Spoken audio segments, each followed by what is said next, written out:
Hey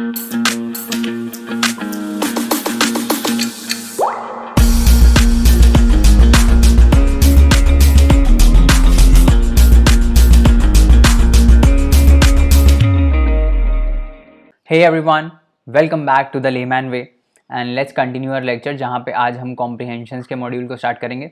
last lecture में हमने reasoning को ख़त्म किया था, करेक्ट। तो कॉम्प्रिहेंशंस के कुछ कुछ बेसिक रूल हैं। एक तो आपको पढ़ना पड़ेगा, है ना, you will have to read a lot. जैसे आप एडिटोरियल पढ़ते हो हिंदू के, तो उससे आपकी रीडिंग हैबिट बढ़ती है। तो जितना ज़्यादा ये एडिटोरियल्स पढ़ोगे, जितना ज़्यादा कॉम्प्रिहेंड करोगे, वो आरसी के लिए कोई स्पेसिफिक प्रिपरेशन नहीं चाहिए होती है, वही प्रिपरेशन आपके लिए काम करेगी, करेक्ट। तो ये बेंजामिन कार्सन का एक कोट है, इसको जल्दी से पढ़ लेते, फिर हम आगे मैं बताता हूँ आपको।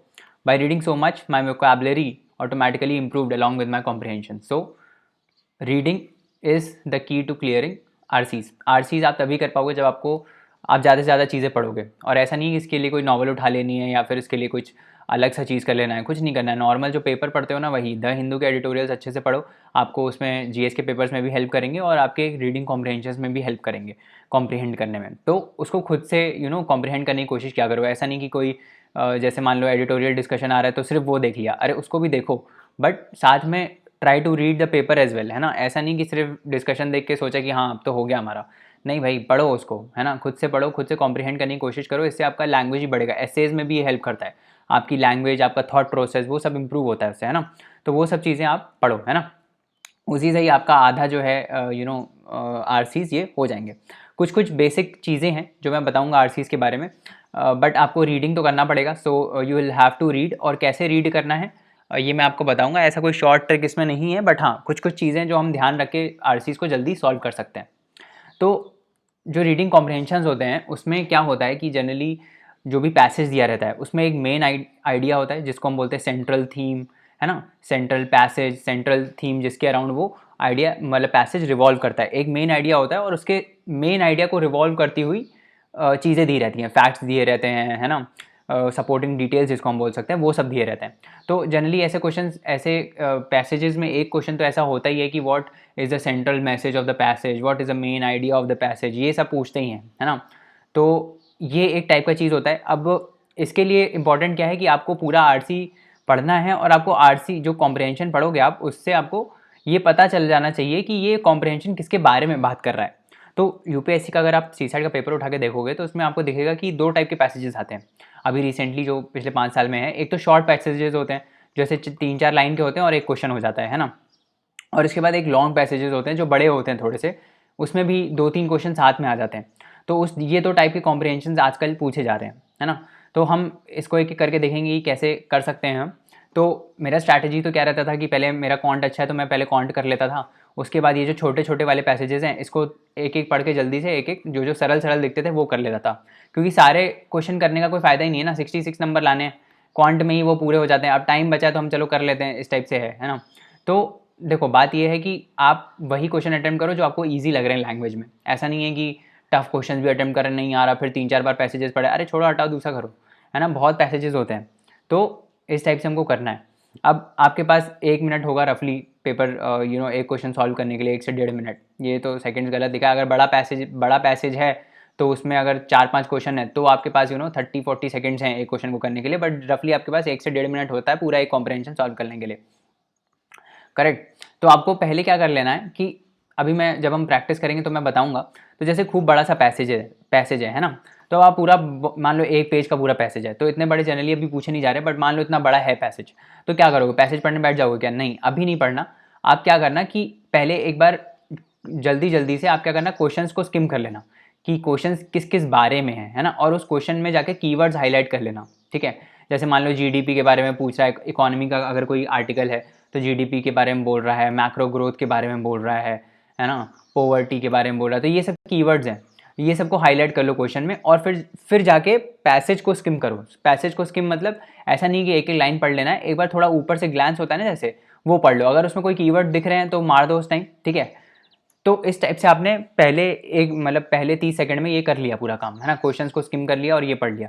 अभी आपको आगे क्या करना है, आपको अब पैसेज एक्चुअली में पढ़ना है। तो पैसेज पढ़ते कैसे हैं, सबसे पहली बात तो सबसे पहली बात पैसेज अभी हम पढ़ के देखेंगे। तो आपको क्या करना है कि ये जो बीच के कनेक्टिंग वर्ड्स होते हैं ना, कनेक्टिंग इन द सेंस जैसे इनटू, इफ़, है ना, ये सब चीज़ें नहीं पढ़नी है आपको, कीवर्ड्स पढ़ने हैं बस, है ना, कीवर्ड्स पढ़ने हैं। तो वो ब्रेन क्या होता है ना, ऑटोमेटिकली ये गैप्स को फिल करने लगता है। अभी मैं दिखाऊंगा कैसे, बट ब्रेन जो है वो ऑटोमेटिकली ये जो छोटे छोटे वर्ड्स होते हैं ना, द, इफ़ और ये सबको ऑलरेडी कनेक्ट करने लगता है जब आप लाइन पढ़ते हो। तो पूरी पूरी लाइन पढ़ने की ज़रूरत नहीं है। अगर बड़ा पैसेज है तो एकदम स्किम करो, बीच बीच में जो है कीवर्ड्स वो पढ़ते चले जाओ, है ना। और उसके बाद जो क्वेश्चंस में हमने कीवर्ड देखे थे वो गोला मारते जाओ उसको कि अच्छा हाँ ये मैंने कीवर्ड देखा था पॉवर्टी से रिलेटेड, यहाँ पे भी पॉवर्टी आ गया, फिर नीचे आ गया तो यहाँ से भी आ गया, है ना। इस टाइप से नंबरिंग करोगे, फिर जाओ पीछे क्वेश्चंस पे और फिर आओ इधर और try to solve the questions, ठीक है। तो you have to see the questions first, mark the keywords, है ना, read the passage and mark corresponding keywords. समझा दिया ये, ठीक है। अब लॉन्ग पैसेजेस के लिए क्या होता है, लॉन्ग पैसेज के लिए, अब लॉन्ग पैसेज को करने वाला, जैसे जो कैट वगैरह में पैसेजेस आते हैं ना, बड़े बड़े होते हैं, तो उसमें क्या हमारा रहता है, मैं कैट के लिए आपको नहीं पढ़ा रहा हूँ, बट अगर मान लो यूपीएससी भी ऐसा पूछ लेता है, भाई एक पेज का पैसेज है पूरा बड़ा सा, तो आप क्या करोगे, जिसमें 5-6 पैराग्राफ है, तो आप क्या करोगे। तो इसमें क्या रहता है, मतलब आइडिया कैसे रहता है कि आप हर एक पैसेज का एक सेंट्रल थीम होता है, हर एक पैसेज कोई पर्टिकुलर चीज़ के बारे में बोल रहा होता है। ऐसा नहीं होता है पूरा कॉम्प्रिहेंशन भी बोल रहा होगा किसी एक पर्टिकुलर इशू के बारे में, हो सकता है पूरा एक कॉम्प्रिहेंशन पॉवर्टी के इशू के बारे में बोल रहा है, करेक्ट। और हो सकता है, मतलब ये पॉवर्टी का तो मेन हेडिंग हो गया, ठीक है। अब उसके बारे में हो सकता है पहला पैसेज जो है, जैसे आप ऐसे लिखते हो ना, तो आप पहला पैसेज किसी पर्टिकुलर इशू को स्ट्रेस कर रहे हो कि भाई हमारे लेट्स से हमारे हमारे देश में बेसिक इंफ्रास्ट्रक्चर मिसिंग है, बेसिक इंफ्रास्ट्रक्चर पे मिसिंग पे आपने ये पूरा पैराग्राफ लिख दिया, फिर आपने सपोर्टिंग डिटेल्स डाली कि भाई देखो हमारे यहाँ हॉस्पिटल्स कितना कम है, हमारे यहाँ डॉक्टर टू पेशेंट रेशो कितना कम है, पेशेंट्स कितने ज़्यादा हैं, डॉक्टर कितना कम है, टीचर टू स्टूडेंट रेशो कितना कम है। तो ये सब चीज़ें आप सपोर्टिंग डिटेल्स में डाल रहे हो, बट आप बात क्या कर रहे हो इसमें कि आपका बेसिक इंफ्रास्ट्रक्चर ख़राब है देश का। तो ये जो पॉइंट है, ये जो पहले पैराग्राफ का पॉइंट है, वो आप एक सिंगल लाइन में रफ शीट में लिख लोगे कि ये जो पैराग्राफ है ये बात करता है बेसिक स्ट्रक्चर के, बेसिक इंफ्रास्ट्रक्चर मिसिंग है इकोनॉमी में, और उसके लिए वो सपोर्टिंग डिटेल्स देता है, जैसे डॉक्टर्स हो गया, टीचर्स हो गया, इस टाइप से, ठीक है। ऐसे ही करते करते आप सारे पैसेजेस के, सारे कॉम्प्रिहेंशंस के, बेसिकली सारे जो छोटे छोटे पैसेजेस हैं उसके सेंट्रल थीम लाइन में लिख दोगे, ऐसे 4-5। फिर आप जाओगे क्वेश्चंस पे और देखोगे कि भाई क्या क्या किस किस पैराग्राफ से कौन कौन सा क्वेश्चन पूछा गया, और फिर वापस जाके उसी पर्टिकुलर पैराग्राफ को आप रेफर करोगे, करेक्ट। इसमें एक चीज़ ये है कि आपको फोकस के साथ, कंसंट्रेशन के साथ वहाँ पढ़ना पड़ेगा, क्योंकि आप ये अफोर्ड नहीं कर सकते कि आपने पहली बार ऐसे ही पढ़ लिया, फिर दूसरी बार पढ़ रहे हो, फिर दूसरी बार भी नहीं अच्छे से पढ़ा, फिर तीसरी बार पढ़ रहे हो, तो ऐसे टाइम वेस्ट होता है ना। तो पहली बार ही पढ़ो और पहली बार ही में अच्छे से पढ़ लो, है ना, तो आपका टाइम बच जाएगा। अगर होना होगा तो आपको समझ में आ जाएगा कि हो रहा है, और अगर लैंग्वेज इतनी टफ होगी तो छोड़ के आगे बढ़ो, ऐसा नहीं करना ही है क्वेश्चन। अगर लैंग्वेज टफ है तो आगे बढ़ो ना, बाकी पैराग्राफ भी तो हैं करने के लिए, सिर्फ एक ही पैराग्राफ नहीं है। जो सिंपल सा पैराग्राफ दिख रहा है उसको पहले पढ़ो, है ना। ऑप्शंस को एलिमिनेट करना सीखो। ऑप्शंस को एलिमिनेट कैसे करोगे कि भाई जनरली क्या होता है कि जो बहुत ज़्यादा एक्सट्रीम स्टेटमेंट्स होते हैं, जैसे कि हमने BYQs में भी किया था, एक्सट्रीम स्टेटमेंट्स इस पैराग्राफ वाले स्टेटमेंट में भी जनरली गलत रहते हैं। जनरली मतलब ऑन एन एवरेज 70-80% ये गलत ही रहते हैं, ठीक है। हमेशा नहीं होते, but 80% time of the times की बहुत एक ऑथर प्रिवेंट करता है कि कोई एक्सट्रीम पोजीशन लेने से, हमेशा तो जनरली गलत रहते हैं। तो हमको क्या ऑप्शंस को एलिमिनेट करना आना चाहिए, अभी हम देखेंगे। फिर हिंदू एडिटोरियल्स आपको पढ़ने, ये तो मैंने बता ही दिया। Restrict yourself to the information provided, मतलब आपको अपना कोई प्री नॉलेज वहाँ पे नहीं लगाना है। जो कॉम्प्रिहेंशन बोल रहा है ना, जो कॉम्प्रिहेंशन बोल रहा है उसी के बेसिस पे आपको आंसर मानना है ना। ऐसा नहीं कि आपको कुछ पर्टिकुलर, मान लो कोई साइंस एंड टेक के ऊपर टॉप आया है कॉम्प्रिहेंशन, है ना, आपको कुछ पता है उस पर्टिकुलर डिसीज़ के बारे में, जो पहले डायबिटीज़ है जैसे मान लो, तो आपको पता है पहले से डायबिटीज़ के बारे में कुछ कि टाइप ए ऐसा होता है, टाइप बी ऐसा होता है, तो ये इन्फॉर्मेशन आपको अप्लाई नहीं करनी है। वहाँ जो पैराग्राफ में दिया है वही अप्लाई करोगे, है ना, तो ये ध्यान रखना। Do not apply your own theory, attitude of the author. अब देखो इस टाइप के एटीट्यूड पूछ लेता है कभी कभार कि ऑथर का एटीट्यूड क्या है, क्रिटिकल है, मतलब वो किसी चीज़ को क्रिटिसाइज़ कर रहा है कि भाई ये गलत है, ये ऐसा है, गवर्नमेंट ऐसे काम कर रही है, गवर्नमेंट वैसे काम कर रही है, या फिर सजेस्टिव है। सजेस्टिव मतलब कि वो सॉल्यूशन सजेस्ट कर रहा है कि अच्छा प्रॉब्लम तो है, हम मानते हैं, बट इस टाइप से हम इसको सॉल्व कर सकते हैं। और फिर इंट्रोस्पेक्ट मतलब खुद से ही क्वेश्चन पूछना, क्या हम ये गलत कर रहे हैं, क्या हम प्लानट को डिस्ट्रॉय कर रहे हैं, क्या हमको अपने वेज चेंज करने की ज़रूरत है। इस टाइप के जो टोन होती है उसको हम बोलते हैं इंट्रोस्पेक्शन, जिसमें जो ऑथर है वो इंट्रोस्पेक्ट करता है। तो ये एटीट्यूड भी कभी कभार आपसे पूछ लेते हैं कि जो कॉम्प्रिहेंशन है उसमें ऑथर का एटीट्यूड क्या है ना, इंट्रोस्पेक्टिव है, क्रिटिकल है, एनालाइज कर रहा है, सजेस्टिव है, तो उस टाइप से आपको चीज़ें देखनी रहती है ना।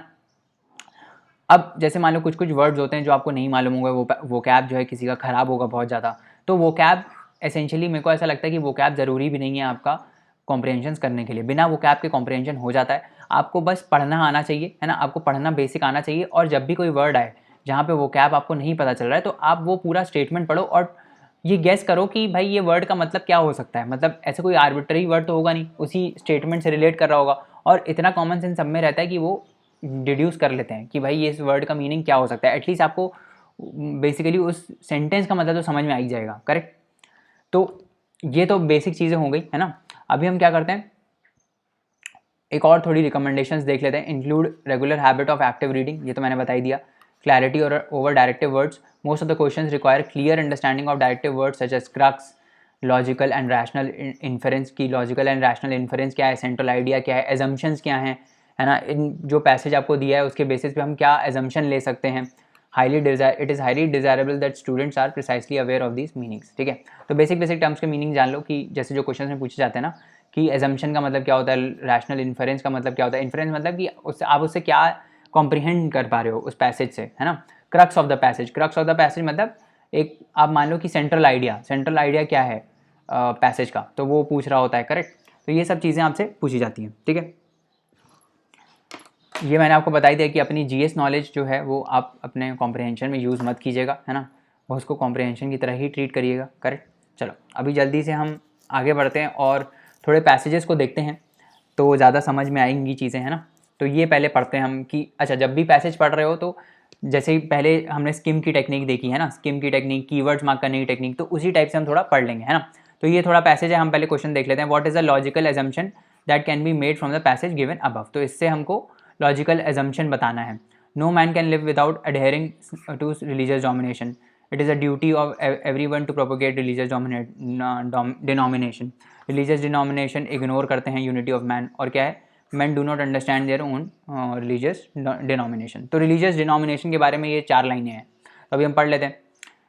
तो डिनोमिनेशन ऑफ रिलीजन के बारे में ये बोल रहा है, if everyone is left to be a जज ऑफ हिज ओन रिलीजन। अगर सबको ये बोल दिया जाए कि हम अपना रिलीजन खुद जज करेंगे तो कोई भी रिलीजन गलत नहीं होगा। और अगर हम इफ़ दे आर टू जज ईच अदर्स रिलीजन, अगर लोग एक दूसरे के रिलीजन को जज करेंगे तो कोई भी रिलीजन सही नहीं होगा, है ना। कोई भी सही हो सकता है, कोई भी गलत भी हो सकता है। Therefore all the word is right, सारे लोग सही हैं और सारे लोग गलत हैं रिलीजन के मैटर में। ठीक है, तो अब ये पूछा है कि इस संदर्भ में क्या लॉजिकल एजम्पशन है। तो क्या बोल रहा है, no man can live without adhering to some religious denomination. कोई भी इंसान बिना रिलीजियस डिनोमिनेशन को अडहेर करके नहीं रह सकता है। तो ये ऐसा तो गलत है, ऐसा कुछ भी नहीं बोल रही है ना। एथीस्ट लोग भी होते हैं जो किसी रिलीजन को नहीं मानते हैं। It is a duty of everyone to propagate one's own religion. अब इसमें क्या ड्यूटी कहीं वर्ड आया था, बट वो ड्यूटी किसकी थी, ड्यूटी कहीं वर्ड आया था क्या, नहीं आया था। इफ़ एवरीवन इज़ लेफ्ट, इसमें तो बस ये बोल रहा है कि हम जज करते हैं दूसरे रिलीजन को, तो रिलीजन राइट भी हो सकता है, रॉन्ग भी हो सकता है ना। Religious denomination tend to ignore the unity of a man. ये बोल रहा है कि कोई भी रिलीजियस डिनोमिनेशन जो है वो मैन की यूनिटी को इग्नोर करता है। और ये क्या बोल रहा है, man do not understand their own religious denomination. अच्छा, रिलीजियस डिनोमिनेशन क्या होता है, रिलीजियस डिनोमिनेशन होता है कि एक पर्टिकुलर रिलीजन के अंदर कोई सेक्ट बन जाता है ना। जैसे परमहंस मंडली हो गया, है ना। राधा स्वामी मिशन, कौन सा है वो, राधा कृष्णा मिशन। ये सब क्या है, रिलीजियस डिनोमिनेशन है। मतलब किसी एक पर्टिकुलर रिलीजन के अंदर कुछ पर्टिकुलर सेक्ट के फॉलोअर्स हो जाते हैं, वो उसको फॉलो करते हैं। अब इससे क्या हो रहा है, इससे आप देखो कि अगर एज अ ग्लोबल वर्ड देखो तो सबको एक ही रिलीजन फॉलो करना चाहिए, है ना। यूनिटी होनी चाहिए सब में। बट आप सेक्ट बना दे रहे हो, सेक्ट मतलब आप अलग मान रहे हो अपने आप से, आप अपनी आइडियोलॉजी को अलग मान रहे हो दूसरों की आइडियोलॉजी से, है ना। और आप फिर जज भी कर रहे हो कि भाई दूसरे का गलत है, हमारा सही है। तो इससे क्या हो रहा है, यूनिटी हैम्पर हो रही है ना, यूनिटी हैम्पर हो रही है। तो इससे एक ही चीज़ जो है वो सही हो सकती है, दैट इज़ कि religious denomination tend to ignore the unity of man, है ना। क्योंकि ये यूनिटी के अगेंस्ट है। डिनोमिनेशन का मतलब ही ये होता है कि आप बड़े से सेपरेट होकर छोटा आपने बना लिया और अलग बना लिया है। डिनोमिनेशन मतलब अलग सा रिलीजियस सेक्ट, है ना। तो इससे क्या हो रहा है, यूनिटी कॉम्प्रोमाइज़ हो रही है। करेक्ट, समझ में आ रहा है। तो इसका आंसर क्या हो जाएगा, सी। ठीक है, नेक्स्ट देखते हैं। अब इसमें भी क्या बोला, which among the following most rational inference, इसमें भी निकालना है। सेडिशन, वॉर, ब्रीच इनएविटेबल हैं हर डोमिनियन में। Not the people but sovereign और responsible for all the problems of any dominion. The dominion best which pursues the aim of unity and laws for good citizenship. Impossible for man to establish a good dominion. तो dominion basically dominion के बारे में बात कर रहा है और किसके बारे में बात कर रहा है, सोवरेनिटी, डोमिनियन, इन सब चीज़ों के बारे में बात कर रहा है। तो हम बात कर लेते हैं, थोड़ा अच्छे से पढ़ लेते हैं इसको। सेडिशन वगैरह भी वर्ड है इसमें, है ना, तो ये कीवर्ड्स हैं। It is certain that sedition, war, contempt और breach of laws not to be imputed to the wickedness of the subjects. Subjects मतलब पीपल, है ना, लोग, सब्जेक्ट्स यहाँ लोग की बात कर रहा है, people subjects as to the bad state of dominion, है ना। तो ये जो सेडिशन, वॉर, कंटेम्प्ट है, ये हम लोगों के ऊपर इसका ब्लेम नहीं डाल सकते, बट डोमिनियन के स्टेट के ऊपर हम बोल सकते हैं कि because of bad dominion state ये चीज़ें हो रही हैं, sedition, war, contempt. Man born for citizenship but must not be but must be made so, ये तो समझ में नहीं आया। For man are not born for citizenship must be made so. चलो ठीक है, आगे बढ़ते हैं। Beside man natural position everywhere the same, man's के जो नेचुरल पैशंस हैं वो सब सेम रहते हैं। इफ विकेटनेस मोर प्रिवेल्स, अगर विकेटनेस ज़्यादा हो जाती है तो ज़्यादा ऑफेंस लोग करते हैं, है ना, in one commonwealth than in another. Certain that former has neither enough pursued the end of unity nor framed its laws without sufficient forethought, and that therefore it has failed in making quite good its right as a commonwealth। तो ये जो छोटे passages होते हैं ना, इनमें थोड़ा statement जो होता है ना, थोड़ा लैंग्वेज होता है वो थोड़ा सा टफ होता है, तो इसको आप अच्छे से पढ़ लेना, है ना। जो बड़े पैसेजेस होते हैं उसमें स्किम कर लेना, बट हमने एक बार अभी पढ़ लिया इस पैसेज को, ठीक है। फिर से हम एक बार थोड़ा पढ़ते हैं और थोड़ा अच्छे से समझने की कोशिश करते हैं क्या बोल रहा है। ये बोला कि सेडिशन, वॉर, कंटेम्प्ट और ब्रीच जो है, ये हम लोगों को इन चीज़ों के लिए हम लोगों को ब्लेम नहीं कर सकते। इन चीज़ों के लिए हम डोमिनियन जो है, जो बैड स्टेट है डोमिनियन का, जो गवर्नमेंट है इस टाइप से, उसको ब्लेम कर सकते हैं कि गवर्नेंस सही नहीं है। For man are not born for citizenship but must be made so, लोग सिटीजनशिप के लिए मतलब नहीं बर्थ लेते हैं, बट उनको सिटीजनशिप को वैल्यू करना चाहिए, ऐसा कुछ बोल रहा है शायद। Beside man's natural passions are everywhere the same, man के जो नेचुरल पैशन होते हैं वो हर जगह सेम होते हैं। एंड विकेटनेस अगर ज़्यादा हो जाती है तो वो लोग ज़्यादा ऑफेंसेस कमिट करते हैं एक कॉमनवेल्थ में, जहाँ जिस कॉमनवेल्थ में ज़्यादा विकेटनेस होगी वहाँ पे वो ज़्यादा ऑफेंस कमिट करेंगे, ठीक है। It is certain that the former has neither enough pursued the end of unity. Former मतलब कौन, जो ज़्यादा बेसिकली ऑफेंस कमिट कर रहे हैं, है ना, जो ऑफेंस ज़्यादा कमिट कर रहे हैं उनके लिए बोल रहा है कि it is certain that former has neither pursued the end of unity, they have neither enough pursued the end of unity nor framed its laws with sufficient forethought. तो उस कॉमनवेल्थ ने, उस डोमिनियन ने बहुत ही सोच विचार करके लॉज को नहीं बनाया है ना, तभी यूनिटी नहीं आ पा रही है। And therefore it has failed in making quite good its right as a commonwealth, ठीक है, in making quite good its right as a commonwealth। तो अब देखते हैं क्या बोल रहा है। Sedition, war, breach of laws are inevitable in every dominion. Inevitable मतलब प्रिवेंटेबल ही नहीं है, मतलब होने ही है, सेडिशन, वॉर एंड ब्रीच होना ही है किसी डोमिनियन में, तो ये तो गलत है। इसमें ये बोल रहा है ना कि इन्होंने तो लॉज अच्छे से बनाए नहीं, इसीलिए ये हो रहा है। लॉज अच्छे से बनाते तो नहीं होता, तो पहला तो गलत हो गया। दूसरा क्या बोला, it is not the people but the sovereign who is responsible for all the problems of any dominion. Again a very extreme position taken, यहाँ पे एक्सट्रीम पोजीशन ले ली ना कि सारी प्रॉब्लम के लिए डोमिनियन ही, गवर्नमेंट ही रिस्पॉन्सिबल है, डोमिनियन ही responsible है, तो ऐसा भी नहीं है। सारी प्रॉब्लम्स के लिए नहीं है, कुछ प्रॉब्लम्स हम बोल सकते हैं बट सारी के लिए नहीं है, तो दूसरा भी गलत हो गया। तीसरा क्या बोला, that dominion is the best which pursues the aim of unity and has laws for good citizenship. तो ये सही लग रहा है ना, यही इसी चीज़ की बात कर रहा है कि भाई सिटीजनशिप के लॉज जो हैं वो अच्छे होने चाहिए, quite good it's right, and unity के लिए एम करना चाहिए, है ना। तो ये डोमिनियन को इसीलिए ख़राब बोल रहा है कि ये यूनिटी को एम नहीं कर रहा है, इसका एंड यूनिटी नहीं है, है ना। और यहाँ पे लॉज अच्छे से नहीं बने, अगर सिटीजनशिप के लॉज अच्छे से बनते और यूनिटी पे फोकस होता तो ये सब चीज़ें नहीं होती, सेडिशन, वॉर, कंटेम्प्ट, ये हो सकता है। तीसरा क्या बोल रहा है, it is impossible for man to establish a good dominion. Again impossible मतलब पॉसिबल ही नहीं है, तो ये भी गलत हो गया। आंसर क्या हो सकता है, सी, ठीक है, समझ में आया। थोड़ा एक्सट्रीम स्टेटमेंट्स हमने एलिमिनेट कर दिए। अब ये वाला पैसेज पढ़ते हैं क्या बोल रहा है। इससे पहले इसे क्वेश्चन देख लेते हैं एक बार, क्या है question. With reference to the above passage the following assumptions have been made. पहला क्या है, equality is a pre requested for people to participate in multiple transaction society from a position of confidence. Occurrence of inequality is detrimental to the survival of democracy. Inequality से democracy खराब होगी। Equal standing of all citizen is an idea that can not be actually, democracy में इसको realise नहीं कर सकते। Right to equality should be incorporated into our values day to day political vocabulary. तो equality के बारे में ये चारों ऑप्शंस बेसिकली बात कर रहे हैं हमारे, है ना। अब हम एक बार पैसेज पढ़ लेते हैं, तो क्या बोल रहा है, inequality violates a basic democratic form, the equal standing of citizens, ठीक है। मतलब इनइक्वालिटी से डेमोक्रेटिक फॉर्म का वायलेशन होता है। डेमोक्रेटिक फॉर्म क्या है? इक्वल स्टैंडिंग ऑफ सिटीजन्स, इस टाइप से बोल रहा है। इक्वालिटी ऑफ सिटीजन्स वायलेट होती है। Equality is a relation that obtains between persons in respect of some fundamental characteristics that they share in common. Equality is morally speaking a default principle. Therefore, person should not be discriminated on the grounds of race, caste, gender, ethnicity, disability और class. ये जो features हैं human conditions के, ये morally irrelevant है। ये सब cast, gender, इथनिटी, ये सब आइडिया ये है कि हम सबको इक्वली ट्रीट करें।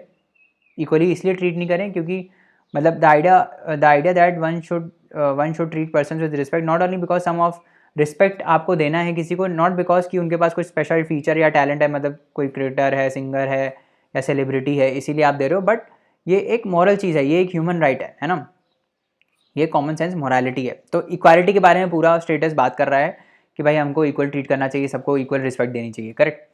अब इसके बेसिस पे following assumptions have been made. तो पहला क्या बोल रहा है? Equality is a prerequisite for people to participate in the multiple transactions of the society from a position of confidence. तो अगर लोगों को कॉन्फिडेंस के साथ सोसाइटी के साथ इंटरैक्ट करना है तो उनको इक्वालिटी चाहिए, उनको इक्वल ट्रीटमेंट होना चाहिए। तो इक्वालिटी के बारे में बात कर रहा है, ये सही हो सकता है ऑप्शन, है ना। दूसरा क्या बोल रहा है? Occurrence of inequality is detrimental to the survival of democracy. अगर इनइक्वालिटी होगी तो उससे डेमोक्रेसी का खत्म होने का खतरा है ना। तो पहला स्टेटमेंट यही बोल रहा है कि inequality violates a basic democratic form, है ना।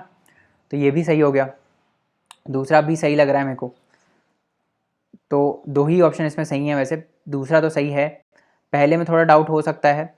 चलो अब आगे पढ़ लेते हैं। अगर दूसरा सही है तो पहला और दूसरे में ही है, तो तीसरा देख लेते हैं। Equal standing of all citizens is an idea that can not actually be realise even in a democracy. Again a very extreme statement कि डेमोक्रेसी में हम इक्वालिटी ला ही नहीं सकते। तो ये तो गलत है ना। हमारे कॉन्स्टिट्यूशन में राइट टू इक्वालिटी है ना। 14 से 18 आर्टिकल्स हैं सारे लाने के लिए। तो भाई ऐसा तो नहीं है कि हम इक्वालिटी ला नहीं सकते, बिल्कुल ला सकते हैं डेमोक्रेसी में इक्वालिटी। तो थर्ड तो गलत है, थर्ड अगर गलत कर देते तो बी चला गया और डी चला गया। इसके बाद भी अगर आपको देखना है तो फोर्थ देख सकते हो। Right to equality should be incorporated into our values and day to day political vocabulary.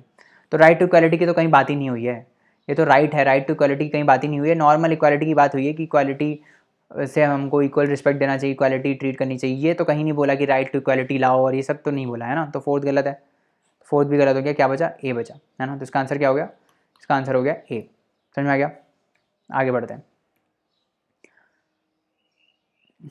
तो ये है क्वेश्चन। अब इसका देख लेते हैं। Best reflects the crux, main central idea क्या है? Human societies experiment with different forms of government, any form of government tends to deteriorate by excess of its basic principle. Education जो है ऑल सिटीजन्स की ensures a perfect functional and sustainable democracy. Having a government is a necessary evil because tyranny is inherent in any form of government.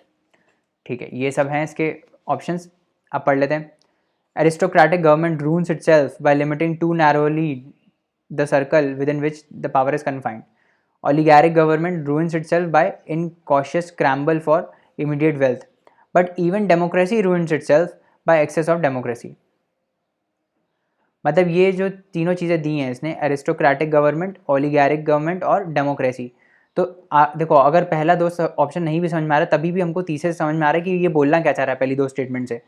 इसमें बोला but even democracy ruins itself by excess of democracy. मतलब कोई भी चीज़ अगर access में होगी तो वो अपने आप को ख़राब कर देती है ना। चीज़ें लिमिट में ही होनी चाहिए। कोई भी अच्छी चीज़ भी अगर आप एक्सेस में करोगे, जैसे डेमोक्रेसी एक अच्छी चीज़ है, उसको भी अगर आप एक्सेस में करोगे तो वो ख़राब होगी। और यहाँ पे यही दिया हुआ है, aristocratic government ruins itself by limiting to narrowly to the circle within which the power is confined, है ना। ओलिगारिक गवर्नमेंट जो होती है वो भी अपनी वेल्थ की चाह के लिए, टू मच वेल्थ की चाह के लिए अपने आप को ख़राब कर देती है। Its basic principle is the equal rights to all. Democracy की बात कर रहा है ये। Its basic principle is the equal right to all equal right of all to hold office and determine public policy. That is first glance a delightful arrangement. ये पहले देखने में तो अच्छा लग रहा है. It becomes disastrous because the people are not properly equipped by education to select the best rulers and the wisest courses. The people have no understanding and only repeat what their rulers are pleased to tell them. तो मतलब क्या बोल रहा है कि भाई ये अगर एक्सेस डेमोक्रेसी होगी तो क्या होगा कि भाई देखो, ये सामने देखने में अच्छा लग रहा है कि भाई डेमोक्रेसी है, बहुत ज़्यादा डेमोक्रेसी है, बट भाई आप सिटीजन्स को इक्विप भी तो करो प्रॉपर एजुकेशन देके। उनको पता ही नहीं होगा तो जो रूलर्स उनको बताएंगे वो वही चीज़ मानेंगे, है ना।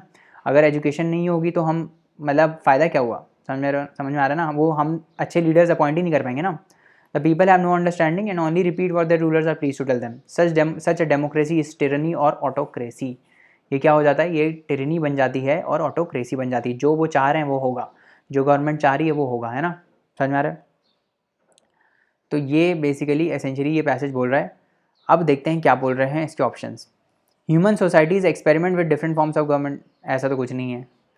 ये बस ये क्या बात कर रहा है, ये बात कर रहा है कोई भी चीज़ अगर जैसे आप डेमोक्रेसी अगर एक्सेस में कर दोगे तो वो ख़राब हो जाएगी. अगर कोई चीज़ बढ़ा रहे हो तो आप इक्वली इक्विप करो सिटीजन्स को, ताकि वो बेसिकली क्या कर पाएँ, सही चीज़ सही रूलर को इलेक्ट कर पाएँ. ये डेमोक्रेसी के बारे में बात कर रहे हैं. बट यहाँ पे डेमोक्रेसी के अलावा बाकी दो गवर्नमेंट भी हैं, एरिस्टोक्रेटिक गवर्नमेंट और ओलिगारिक गवर्नमेंट.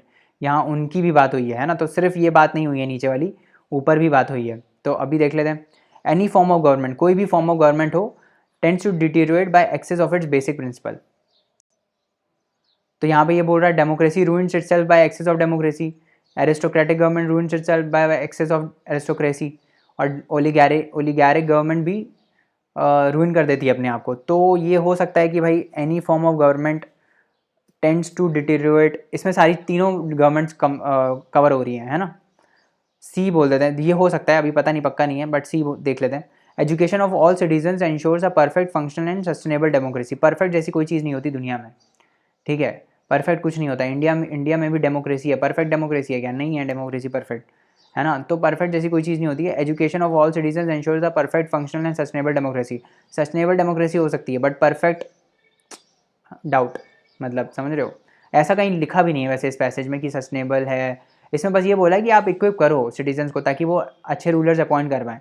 ऐसा तो कुछ नहीं बोला ना कि परफेक्ट डेमोक्रेसी बन जाएगी अगर सिटीजन्स को एजुकेशन दे दी गई. तो ये भी गलत है. Having a government is a necessary evil. Government होगी तो वो एक गलत चीज़ है, ईविल है. बिकॉज टिरनी इज़ इनहेरेंट, मतलब टिरनी तो आएगी ही, गवर्नमेंट अपने हिसाब से आपको चलाएगी ही. In any form of government, किसी भी फॉर्म ऑफ गवर्नमेंट हो, चाहे वो डेमोक्रेसी हो, एरिस्टोक्रेसी हो, ओलिगारिक हो, गवर्नमेंट आपको चलाएगी. तो ऐसा तो हम नहीं बोल सकते. हमने डेमोक्रेसी के बारे में बात करी इसमें कि भाई डेमोक्रेसी में ऐसा हो सकता है कि अगर एक्सेस डेमोक्रेसी हो तो उससे टिरनी हो सकती है ना. बट ऐसे हर फॉर्म ऑफ गवर्नमेंट में हम नहीं बोल सकते. और प्लस बहुत सारी ऐसी डेमोक्रेसीज हैं जिसमें हम ये चीज़ नहीं बोल सकते, है ना. तो हैविंग, इसमें बोल रहा है, इसमें क्या बोल रहा है, इसमें जनरलाइज स्टेटमेंट बोला है कि हैविंग अ गवर्नमेंट, अगर गवर्नमेंट है आपके पास तो उससे क्या होगा, उससे टिरनी आ जाएगी गवर्नमेंट की. अगर गवर्नमेंट है तो टिरनी होगी. ऐसा तो नहीं है ना यार, ऐसा नहीं है, है ना. इंडिया की ही बात कर लो, इंडिया में टिरनी थोड़ी है गवर्नमेंट, टिरनी थोड़ी है एग्जीक्यूटिव की, है ना. फार्म लॉज आए थे, रिपील हो गए ना. मतलब फार्म लॉज अगर गवर्नमेंट आई, प्रोटेस्ट हुए तो रिपील हो गए. इसमें टिरनी कहाँ है, इसमें तो लोग डिसाइड कर रहे हैं ना, लोगों ने इलेक्ट किया है ना. तो this is also wrong. Answer एक ही बचता है, दैट इज बी. समझ में आ रहा है.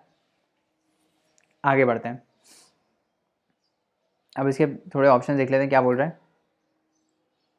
Which of the following best reflects the critical message conveyed by the passage given above. ठीक है. People should avoid consuming the products of animal farming. Food of animal origin replaced with the foods of plant origin. Antibiotics should be banned on animals. Antibiotics should only be used to treat diseases. ठीक है. तो antibiotics और animals के बारे में कुछ बात कर रहा है ना. तो देख लेते हैं क्या बोल रहा है. There are reports that some of the antibiotics sold in the market are fed to poultry मतलब चिकन वगैरह होता है ना, and other livestock as growth promoters. तो उनको ग्रो करने के लिए ये एंटीबायोटिक्स उनको दी जाते हैं. Overusing these substances can create superbugs, pathogens that are resistant to multi-drugs and could be passed along with humans. इसका अगर ओवर यूज़ होने लगा एंटीबायोटिक्स का तो इसको हम कंज्यूम करते हैं पोल्ट्री को, तो हमारे अंदर भी वो उसके प्रति रेजिस्टेंस आ जाएगी. तो अगर हमको कोई डिसीज़ होती है तो वो एंटीबायोटिक्स हमारे ऊपर काम नहीं करेंगे. Mindful of that some farming companies have stopped using the drugs to make chickens gain weight faster.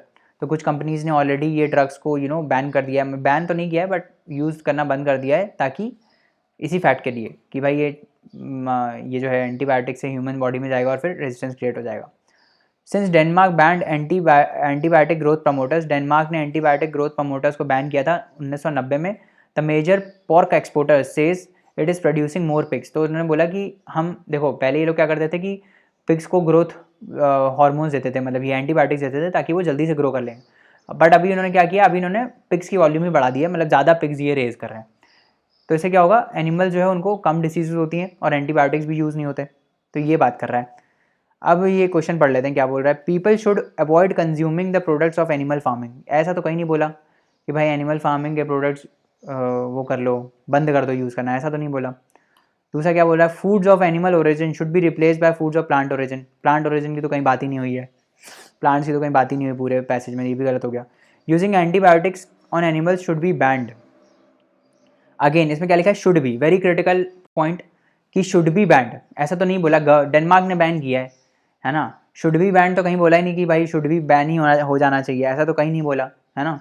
सिर्फ डेनमार्क ने बैन कर दिया है और कुछ कंपनीज हैं उन्होंने यूज़ करना बंद कर दिया, बट बैन नहीं हुआ है ना। यूज़ करना इन्होंने बंद कर दिया बट बैन नहीं हुआ है, ठीक है, सिर्फ डेनमार्क ने बैन किया है। तो शुड बी बैंड तो ऐसा तो पैसेज में नहीं बोला जा रहा, सी भी गलत है। बचता है डी, antibiotic should only be use to treat diseases. अब आप देखोगे कि ये यहाँ पे ओनली वर्ड आ गया तो आप बोलोगे कि यार ये तो एक्सट्रीम स्टेटमेंट है, बट पहले तीन तो डेफिनेटली गलत है ना मतलब। और चौथा ऑप्शन अगर आप देखोगे कि antibiotic should only be use to treat diseases, मतलब डिसीजेस को ट्रीट करने के लिए ही सिर्फ एंटीबायोटिक्स यूज होना चाहिए, ये ग्रोथ प्रमोटर्स के तौर पे नहीं यूज होना चाहिए, ये स्टेटमेंट ये बोल रहा है, तो ये तो सही बोल रहा है ना मतलब। उसको आप ग्रोथ प्रमोटर्स के चीज़ से मत यूज़ करो, उसको आप डिसीजेस को ट्रीट करने के लिए यूज़ करो, करेक्ट। तो आंसर क्या हो जाएगा, D. Hey everyone, sorry for interrupting you all, but this is just a demo lecture. For viewing the full course, you can go to our website www.thelaymanway.com and register for the full course. हम वहाँ पे बहुत ज़्यादा conceptual clarity दे रहे हैं concept की, जैसे कि आपने इस लेक्चर में देखा ही होगा। बहुत ही एक्सटेंसिवली हम सीसैट को डिस्कस कर रहे हैं, सारे एक एक पिलर्स को हम बहुत अच्छे से डिस्कस कर रहे हैं, क्वांटिटेटिव एप्टीट्यूड, रीजनिंग से लेकर कॉम्प्रिहेंशन तक हम आपको सब हेल्प करेंगे मास्टर करने में। And believe me, after this course आपको कोई और ज़रूरत पड़ेगी नहीं सीसैट करने के लिए, बस थोड़ी सी practice and you will be good to go. 66 marks तो आप आराम से ले आओगे 200 में से, सो डोंट वरी। इस कोर्स को करने के बाद सीसैट आपका पेपर 2 जो है वो क्लियर हो जाएगा। So you can register for the course by going on our website www.thelaymanway.com। आप कोर्स शेड्यूल यहाँ से व्यू कर सकते हो, और अगर आप ये लेक्चर बाद में देख रहे हैं तो हो सकता है शेड्यूल आउटडेटेड हो गया हो, बट ये हमारा शेड्यूल था। एंड डेमो लेक्चर्स के लिए you can always look on this playlist जहाँ पे सारे डेमो लेक्चर्स पड़े हैं। एंड हमारी ये गारंटी है कि अगर आपको कोर्स पसंद नहीं आया तो हम आपको फुल रिफंड कर देंगे after you watch the course. So please go and register for the course. हम बहुत ज़्यादा कंसेप्चुअल क्लैरिटी दे रहे हैं and we want everyone to clear the CSAT. कोई भी प्रीलिम्स में इस वजह से नहीं रुकना चाहिए कि उनका प्रीलिम्स का पेपर जो सीसैट का पेपर है वो नहीं हो पाया। सो please go, hurry up, register for the course. Thank you so much for watching this lecture, and for more further queries you can WhatsApp or call us at 7724886251. Thank you so much. I hope to see you all in the course. Bye bye and take care.